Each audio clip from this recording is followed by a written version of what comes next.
Olá, muito boa tarde. Está de volta ao programa Eclésia neste dia em que contamos também com a presença de Dom Manuel Clemente. Será lá mais para a frente. Antes disso, vamos olhar os temas que fazem a atualidade.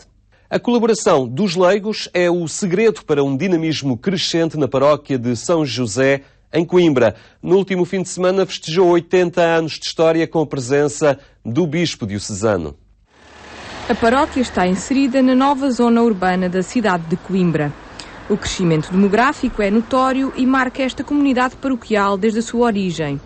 Nascida há 80 anos, a paróquia de São José desde cedo conviveu com o contínuo crescimento e com a necessidade de adequar espaços e recursos disponíveis ao aumento das solicitações. A paróquia foi criada em 32, em 38 veio o parque, depois construiu esta igreja, e em 39, um ano depois de ter chegado, ele, com a comissão da fábrica da igreja, assim se chamava na altura, decidiu construir uma igreja nova porque aquela era pequenina demais e já não servia. Portanto, 7 anos depois da construção da primeira igreja, foi decidido construir uma igreja nova. Hoje é numa igreja já pequena que a paróquia acolhe os cerca de 30 mil habitantes que estão no seu território.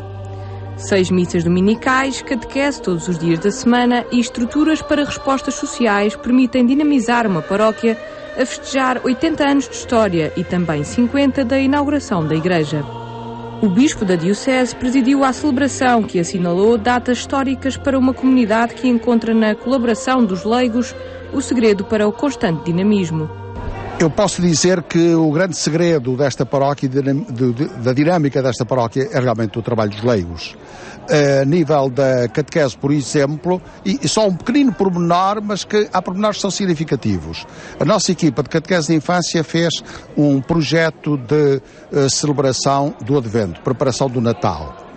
E pôs esse projeto na internet. Depois o Secretariado Diocesano de Catequese apanhou esse projeto e lançou no seu próprio sítio da internet. Esse projeto foi assumido por paróquias na Diocese de Aveiro, na Diocese de Leiria, na Diocese do Porto, e tivemos conhecimento que até em Faro houve uma paróquia que seguiu exatamente o projeto elaborado aqui. Em diferentes ocupações profissionais, a trabalhar na universidade ou nos hospitais de Coimbra, ou também assumindo compromissos no governo da cidade, os residentes nesta parte da cidade oferecem depois contributos ao dinamismo que tem caracterizado esta paróquia. Faz parte da minha história, a história da minha mulher, dos meus 4 filhos, passaram todos por aqui, pelos bancos da catequese, os mais pequenitos, e portanto há aqui uma ligação muito forte, que é muito antiga, de toda a família à paróquia de São José. E portanto foi, eu diria, com um especial gosto que estive hoje aqui. Felizmente em Coimbra há mais paróquias, felizmente há todas elas, ou muitas delas, mostram este dinamismo que São José há muito tempo evidencia, e isso é muito importante nos dias de hoje, em que precisamos destes testemunhos de paz, de concórdia e de força. Esta comunidade, quando a paróquia foi fundada há 80 anos, foi para servir 5 mil pessoas. Neste momento tem 30 mil pessoas. É a obra. E é a obra que está à mostra. E adaptou-se para esse serviço? Adaptou-se para esse serviço, perfeitamente.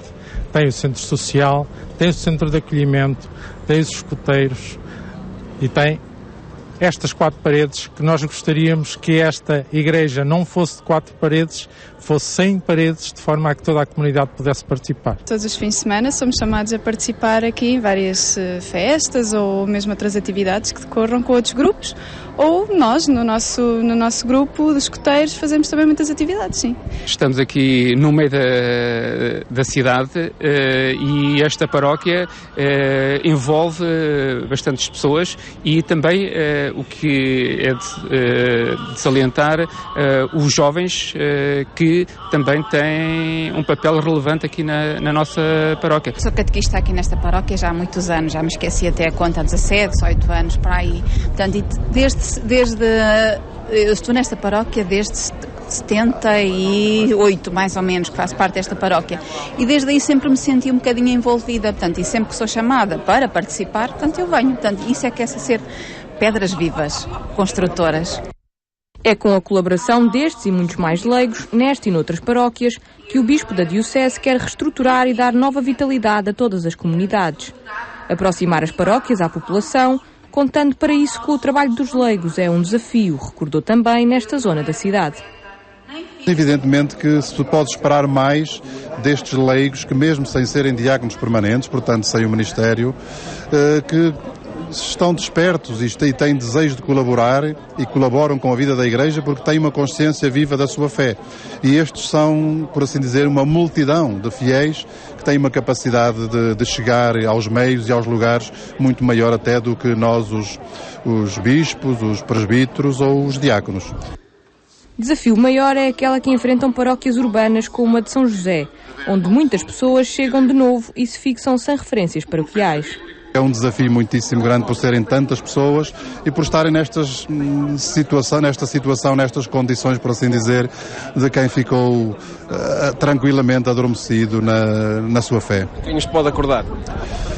Temos que ser nós, tem que ser a Igreja que, enfim, tem sacerdotes, gostaríamos de ter bem mais, mas que sobretudo aqui tem um movimento laical muito forte e constituído por pessoas culturalmente de um nível muito elevado. Contar com esse movimento laical é a proposta recordada pelo Bispo da Diocese no dia em que a paróquia de São José, em Coimbra, assinalava 80 anos de história e 50 da inauguração da nova igreja. Datas festejadas por toda a comunidade ao longo deste ano e gravadas na história desta paróquia. Em Coimbra está em curso um processo de reestruturação pastoral que passa por uma nova divisão das unidades pastorais na Diocese, adequar essas unidades à população existente e dar estabilidade ao trabalho pastoral desenvolvido é o objetivo do Bispo de Coimbra. Nós gostaríamos que esta reestruturação não fosse simplesmente diminuir o número dos arciprestados, que fosse uma nova forma de trabalhar, uma reorganização nos métodos e no modo de a Igreja estar presente no terreno, com a colaboração dos sacerdotes, dos diáconos e das equipas de leigos, concretamente dos conselhos pastorais, portanto uma nova forma de organização, de uma forma mais lata, para poder chegar quase em regime de missão, em alguns casos quase de itinerância, a estes lugares onde a população diminuiu. Agora, estamos numa outra fase, que é dentro de cada um destes arciprestados, nós conseguirmos delinear aquilo a que vamos chamar os polos, ou as unidades pastorais, ou núcleos de paróquias que ficam sob a direção do mesmo sacerdote. E é já amanhã que arranca o Festival J. Desta vez é Braga a acolher este grande encontro de juventude. No primeiro dia sobem ao palco nomes como a Banda Missio, Nuova Civiltà, o Coração Profético, Dom José e o Padre Vítor. O J está desta vez na capital europeia da juventude e por isso também os workshops querem ir ao encontro dos jovens com propostas que passam pela divulgação das próximas Jornadas Mundiais da Juventude, a risoterapia, as caminhadas ou ateliês de multimédia, entre outros. Ainda a Banda J toca no sábado, à noite, no mesmo dia, os Kenosis, David Neutel ou Roberto Bignoli sobem também ao palco. Ainda vai a tempo de se inscrever para este festival de verão. E agora espaço para a rubrica O Passado do Presente. Dom Manuel Clemente fala-nos das mudanças ocorridas na sociedade portuguesa do século XX.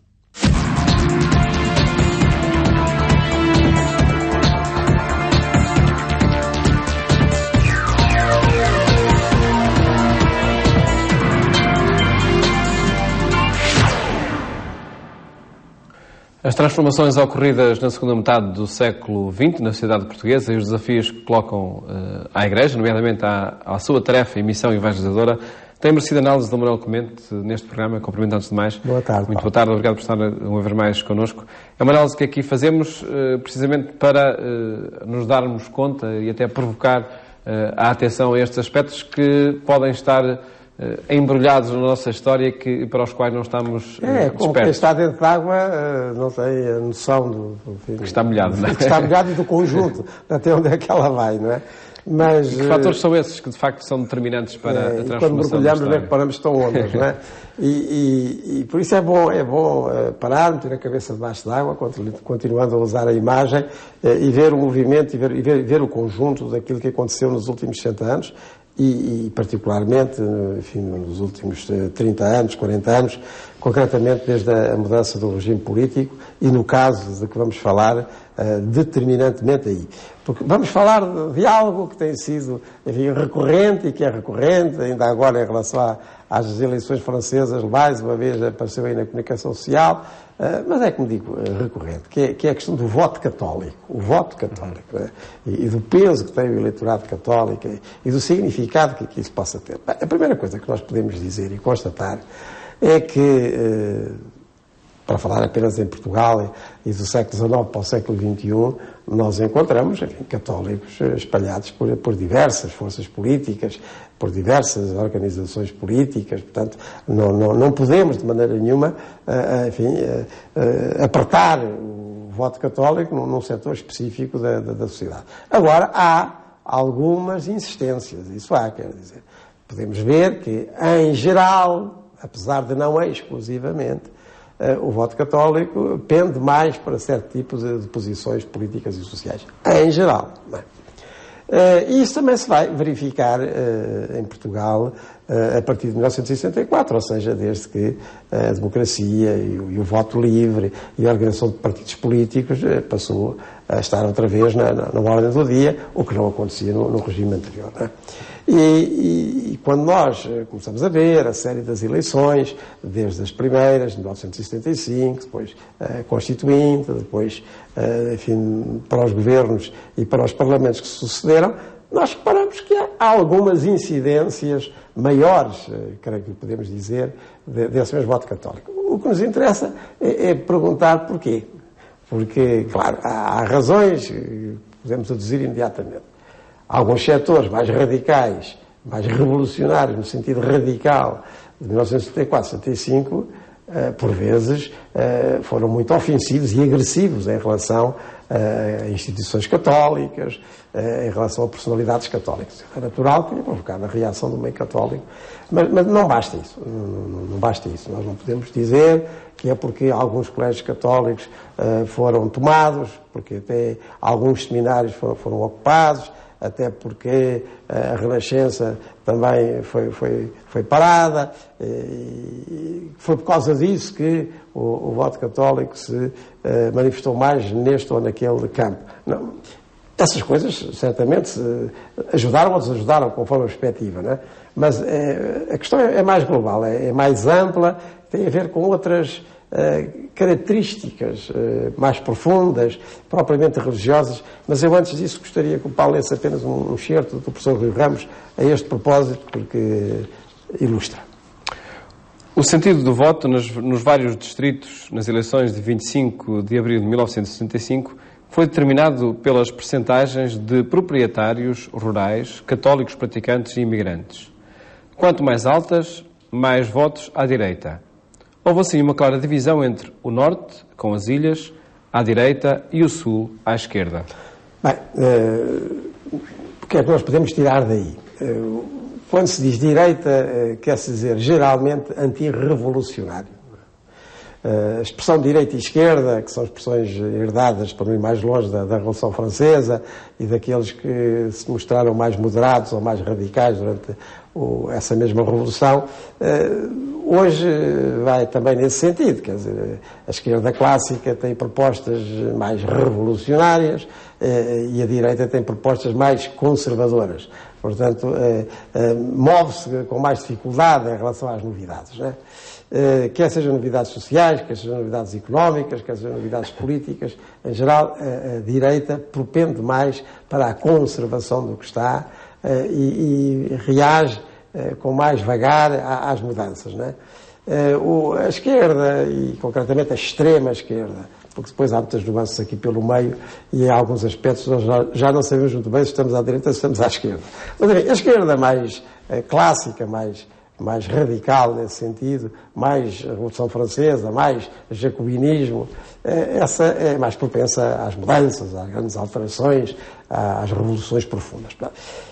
E podemos ver, efetivamente, como dizia o professor Rui Ramos, essa coincidência do voto católico naquelas regiões do país onde se votou mais à direita, não é? Do centro-direita para a direita, enfim, com algumas incursões no centro-esquerda, mas geralmente, não quer dizer absolutamente, mas geralmente não passando daí mais para a esquerda, embora, repito, nós não tínhamos dificuldade, mesmo nessa altura, de encontrar pessoas católicas em todo o leque partidário. Mas, em termos globais, em termos preponderantes, nós podemos considerar que assim é.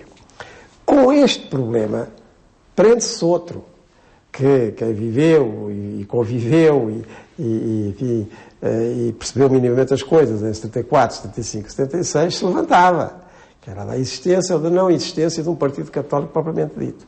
A hierarquia em Portugal nunca favoreceu a criação de um partido católico. Porque, aliás, recolhendo muito bem a lição não só do Vaticano II, mas do próprio Papa João XXIII, nos seus pronunciamentos, sempre entendeu a hierarquia portuguesa que é perfeitamente legítimo um católico ter esta ou aquela preferência partidária dentro de um leque que não se alargue àqueles pontos que estão claramente em contraste com a doutrina católica e a perspectiva cristã da vida. Mas, dentro de um leque, ainda assim, relativamente aberto, é legítima esta escolha por aqui ou por ali, por este partido ou aquele partido, na consciência de cada católico e de cada católico cidadão, entre os outros cidadãos. Portanto, nunca houve propriamente um partido católico, nunca houve realmente um partido católico em Portugal, embora um ou outro, de vez em quando, se quisesse assumir como tal, e alguns grupos minoritários até utilizassem essa designação. Bem, agora, voltando àquilo que o professor Ramos aí constata, da divisão. Como digo, o catolicismo em si, esta vivência católica do cristianismo, é efetivamente mais propensa aos grandes consensos do que às pequenas fugas. Pequenos grupos querem sair como que do pelotão, não é? E impor à sociedade uma reviravolta mais ou menos ideológica que criará um mundo melhor. O catolicismo, em geral, não embarca aí. E não embarca aí porque, em primeiro lugar, é formado por comunidades onde há gente de muito tipo, de muita pertença social, de muita estratificação também, variada. Portanto, são grupos que já de si, eu não digo que amaciem as relações e que lhes tirem o conflito, não é? Mas alguma coisa fazem nesse sentido, porque as comunidades cristãs, como a doutrina católica, se articulam à volta de coisas primeiras e últimas, não tanto das coisas intermédias. Os católicos, como católicos, no fundo, unem-se por razões de princípio, mas também do princípio da sua vida, certa concepção religiosa da existência, e também de finalidade da vida. E sabem que as coisas, com certeza, que aqui também se jogam e se conjugam, mas tem um outro horizonte, né? E em relação a estes princípios e estes fins, que os católicos estão mais coexistentes e consistentes. Isso é o que ouvem nas suas comunidades, isso é o que ensinam na catequese, isso é o que repetem aos seus filhos. Claro. Portanto, há aqui uma certa almofada em termos sociopolíticos, que é muito própria do catolicismo, que nesse sentido reage mal a propostas muito radicais, sobretudo quando esse radicalismo depois se quer manifestar também dentro da própria comunidade cristã. Isso não é sinal de alguma demissão de eu julgo que não é demissão, se nós quisermos ver assim no conjunto e no global, não se trata de uma demissão, trata-se de uma compreensão da existência que é mais finalizada, não é? E, portanto, em relação a esses fins, que é aquilo que nos congrega como católicos, qual é o significado da vida, o que é que nós queremos, o que é que nós queremos. O horizonte é mais largo. É mais largo, e quando o horizonte é mais largo, também as opções se radicalizam menos, mas é mesmo assim, é necessariamente assim, não é? E por isso, como é no fundo, uma instituição de motivações globais, de afirmações de significado último, não é? Mais dificilmente se radicalizam em propostas que querem ser tal vanguardistas, revolucionárias. Eu acho que isso é quase íncito ao catolicismo. Agora, isso não quer dizer de maneira nenhuma que do catolicismo, enquanto transmissor da verdade evangélica, concretamente de alguns grupos mais aprofundados, que não possam brotar daí depois protagonismos sociais e até políticos mais afirmativos. Mas o conjunto do cristianismo Em geral, não vai por aí. Há aqui um aspecto ainda que, apesar do tempo já estar muito limitado, esta divisão corresponde também a uma divisão na própria Constituição da Igreja Católica em Portugal, entre o Norte e o Sul. Bem, é certo que o aspecto comunitário da Igreja é muito mais forte de centro para norte do que centro para sul, porque, concretamente, no sul e no Alentejo, em particular, a vida comunitária nunca foi tão forte como no centro e no norte, porque as pessoas viviam dispersas, não é? A rede paroquial é muito mais, enfim, não quero dizer esburacada, mas disseminada, portanto, não há possibilidade de uma pertença tão habitual, claro, com grandes movimentos de evangelização mais recentes, alguma coisa, e muito até se tem feito, até em termos de recuperação da prática, mas no centro e no norte, como era na altura, sobretudo nos anos 70, nos anos 80, ainda o aspecto de integração comunitário fixo era muito mais forte, e por isso era mais forte também o ritmo comunitário tradicional do que propriamente a adesão a qualquer proposta radical ou vanguardista. Eu creio que uma coisa decorre da outra. Muito obrigado, Sr. Manuel. Voltamos a contar nos dias 8 dias e também para encontros com a história da sociedade portuguesa já mais perto de nós, mais perto do tempo que vivemos, para olharmos os desafios que as alterações ocorridas colocaram à nova evangelização.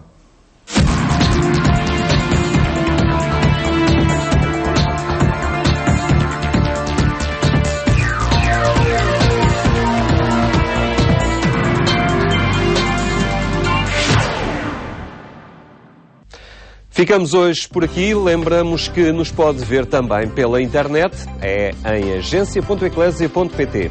Obrigado por ter estado connosco. Tenha uma boa tarde e até amanhã, se Deus quiser.